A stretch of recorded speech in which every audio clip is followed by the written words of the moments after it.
अल्लाहुम्मा सल्ली अला मुहम्मदिन व आले मुहम्मद वज्जल। आज जो मैंने क्लिप बनाई है, इस क्लिप में मैंने उन माँओं को मद्देनज़र रखा है जो माएँ हमेशा कहती हैं कि अगर बुखार हो गया तो बच्चे को अचार नहीं देना है, हम अचार से दूर रखेंगे। मतलब ऐसी सारी चीज़ें।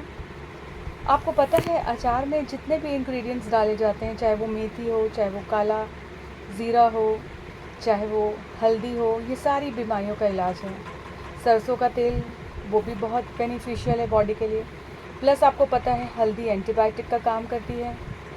और कितने लोग मेथी खा रहे हैं, कहते हैं इससे दुबले हो रहे हैं, चर्बी जा रही है, कम हो रही है। धनिया खा रहे हैं, थायराइड का इलाज हो रहा है।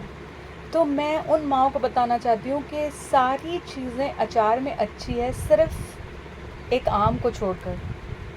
तो उसी तरह से अब आप आइए, मैं अगर आप अपने बच्चों को बीमारी से ठीक करिए कैप्सूल देकर, तो आपको पता है जो बीमारी है उसी से रिलेटेड दवा बनी है। और जो कैप्सूल जो है वो ऊपर शुगर कोटेड है, अंदर सारी कड़वी चीज़ें हैं जो हमारे लिए ज़रूरी है। तो उसी तरह से अगर हम अचार खा रहे हैं तो हमको कोई नुकसान नहीं होने वाला, क्योंकि अचार में जितनी भी चीज़ें यूज़ हुई है वो सारी हमारी बॉडी के लिए अच्छी है।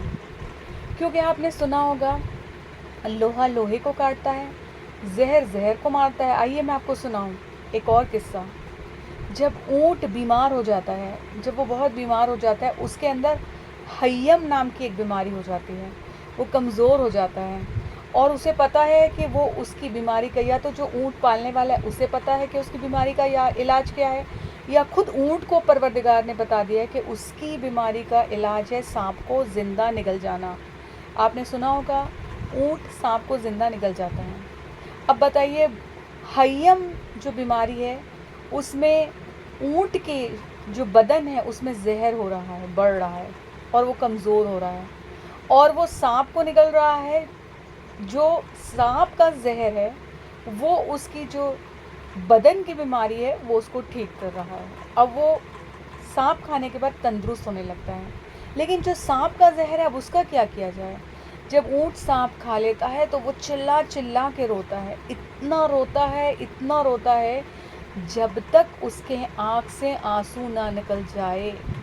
और ये जो आंसू है वो जहर है, जो उसका पालने वाला है वो उसे शीशी में इकट्ठा कर लेता है, जिसे हम एंटी वेनम कहते हैं। मतलब अगर कोई सांप किसी को काट दिया है तो यही जो आंसू है, जो उसने ऊँट ने सांप को खाया था, जो जहर बाहर आया था, वही सांप काटे का इलाज बनता है।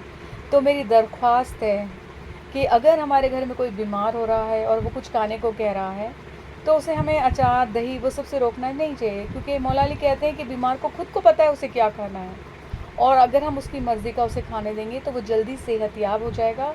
और जैसे मैंने बताया कि लोहा लोहे को काटता है, तो हो सकता है अगर उसे सर्दी है तो दही से ठीक हो जाएगी, अचार से ठीक हो जाएगी, और उसे पता है क्या खाना है। तो आप बाज़ दफ़ा लोग कहते हैं कि अरे संतरा ठंडी में आ रहा है, हम नहीं खिलाएंगे, सर्दी हो जाएगी। तो परवरदिगार ने जिस मौसम में जिसको रखा है उसमें उसके लिए शिफा है। तो आइए इस वीडियो को हम ज़्यादा से ज़्यादा शेयर करें और बताएं कि हमारे बीमार होने पर जो हमको खाने का मन करे हमें खाने देना चाहिए, ताकि हमें जल्दी शिफा मिले। अल्लाहुम्मा सल्ली अला मुहम्मदिन व आले मुहम्मद वज्जल फरजा।